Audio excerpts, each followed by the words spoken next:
झारखंड में आदिवासी, मूलवासी और गरीबों के बीच बेहद चर्चित रहे फादर स्टेन स्वामी का 5 जुलाई को मुंबई के एक अस्पताल में निधन हो गया।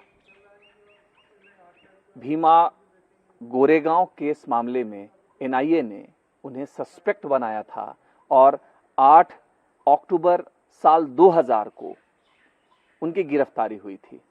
मैं इस वक्त उसी बगीचा इलाके में हूँ। राजधानी रांची के कचहरी से अगर हम डिस्टेंस को देखें तो ये करीब 15 किलोमीटर दूर है, शहर से दूर है। इसके चारों तरफ आर्मी का कंटोनमेंट एरिया है और इस बगीचा को फादर स्टेन ने एस्टैब्लिश किया था।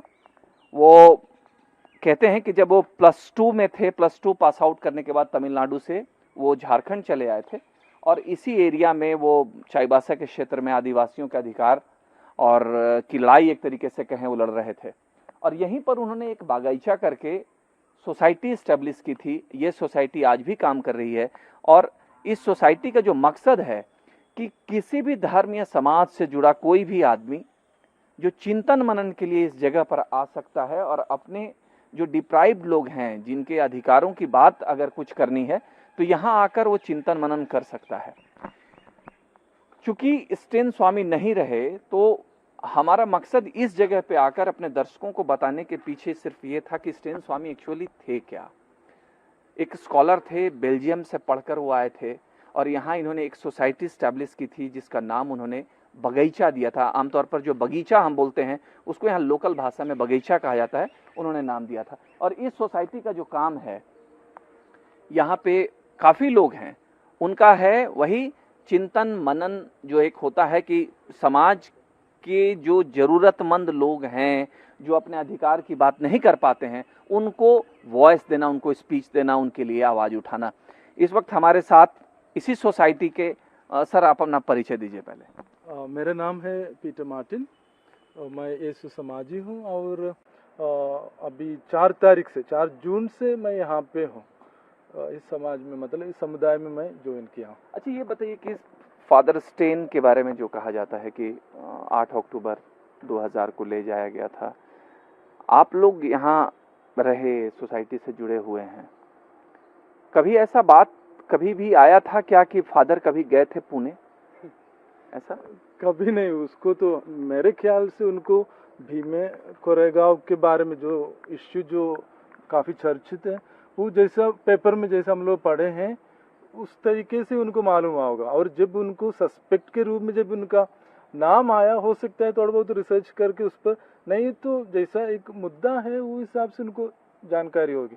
नहीं तो वो कभी तो उस समय में महाराष्ट्र तो क्या, हमको लग रहा है एक बार 2017 में कलकत्ता में एक समिट में गया था। नहीं है तो प्राय झारखंड में ही वो रहते थे, तो नेबरिंग स्टेट्स पे भी वो ऐसे नहीं जाते थे। तो भीमा कोरेगांव से उनका कोई लेने देना नहीं। अच्छा, वो उनका निधन हो गया, इस सोसाइटी के लिए कितना बड़ा लॉस मानते हैं आप? हमारे जैसे समाज के लिए भी और बृहद जो समाज के लिए वो हमेशा कार्यरत रहे हैं। दोनों समुदाय के लिए तो बहुत बड़ा सा लॉस है। जैसे कि अगर बगीचा उसका संस्थापक निदेशक रहा है और आज भी अगर बगीचा तो स्टैन के नाम से ही जाना जाता था, तो इस रजिस्टर्ड सोसाइटी के लिए भी तो बहुत बड़ा सा लॉस है। लेकिन मैं जानता हूँ इस झारखंड के आदिवासी, मूल निवासी या दलित, पिछड़े, वंचित लोगों के लिए उनका निधन तो बहुत बड़ा सा लॉस है। हो सकता है सुदूर गांव के लोग उनके नाम से परिचित नहीं, लेकिन इनका काम और इनका काम से जो भी प्रत्यक्ष या परोक्ष रूप से जो फल उनको मिला है, उससे वो लोग तो वंचित रह जाएंगे। उस हिसाब से तो बहुत बड़ा लॉस है। अच्छा फादर, ये बताइए कि स्टेन जब यहाँ बैठते थे वो एक्चुअली करते क्या थे? क्या यहाँ पे जो डिप्राइव्ड लोग हैं, जो अपने राइट को लेकर फाइट नहीं कर पाते हैं, वो लोग यहाँ आते थे या खुद ये उनके बीच जाकर काम करते थे? दोनों तरफ से। जैसा कि मुझे अभी भी याद है कि हम एक बार जैसे कि लोहाजुमी गांव गए थे, उनके साथ में गए थे। उस समय लैंड बैंक का कॉन्सेप्ट था। तो अभी जब लोगों को मालूम ही नहीं मेरा जमीन लैंड बैंक में है, तो उनको बताना तो जरूरी है। तो हम लोग जाके नक्शा के साथ में लोग ग्राम सभा बुलाए थे। ऐसा नहीं कि गुपचुप में ग्राम सभा, खुले वातावरण में हम लोग बैठ के लोगों को पूछे फलाना प्लॉट वो कहाँ पड़ता है, तो लोग बताते कि वो फलाना प्लॉट वही है, वो तो हमारा रास्ता है, ये तो हमारा फलाना है। तो बोल रहे देखिए ये सब लैंड बैंक में आया है, आपको मालूम है? मालूम नहीं है। तो वो एक तरीका था। या फिर लोग यहाँ पे आते थे, प्रशिक्षण पाते थे, उनसे बातचीत करने के लिए बहुत सारे लोग आते थे।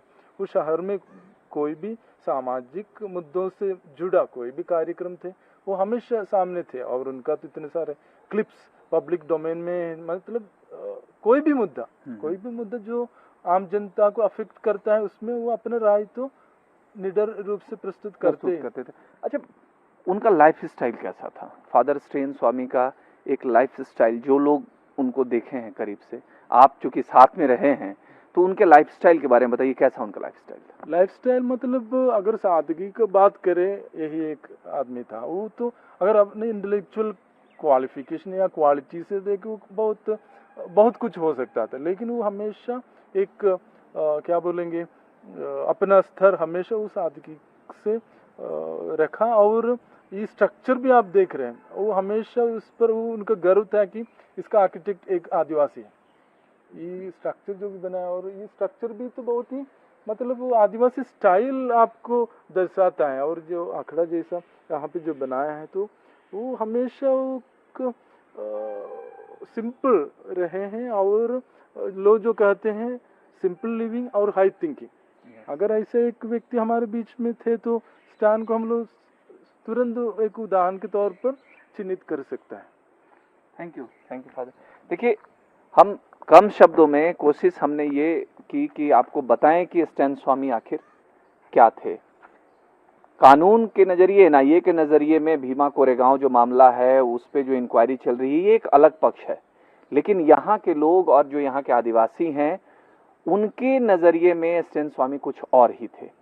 एक ये जो जगह है बगीचा, जिसका नाम था, ये आखड़ा कॉन्सेप्ट के साथ इन्होंने एक बैठकी का एक जगह बनाया था, ट्रेनिंग सेंटर के लिए उन्होंने बनाया था कि कोई भी आए और अपने अधिकार की बात, जैसे कि राइट टू एजुकेशन जो होता है उसके लिए भी यहाँ पर चीजें ट्रेनिंग दी जाती थी। ये पूरे कॉरिडोर में कई ऐसी चीजें लगी हुई हैं जिसमें अधिकार की बातें की गई हैं कि आपके पास अधिकार है, आपका अगर कोई शोषण हो रहा है, कोई आपके राइट को कोई छीन रहा है, तो आप उसकी लड़ाई लड़ सकते हैं। तो स्टेन का काम यही था कि लोगों को उनके पैरों पर एक तरीके से खड़ा करना, मानसिक चेतना जागृत करना। अब ये इलाका शांत पड़ गया है, स्टेन नहीं है, लेकिन यहाँ के लोगों का मानना है कि भीमा कोरेगांव केस से जिस तरीके से स्टेन को जोड़ा गया, स्टेन का उस इलाके से कभी नाता नहीं रहा है। लोग आश्चर्य कर रहे हैं कि स्टेन का नाम इसमें आखिर आया कैसे। राजेश कुमार सिंह, ईटीवी भारत, नामकुम इलाका, बगीचा, रांची।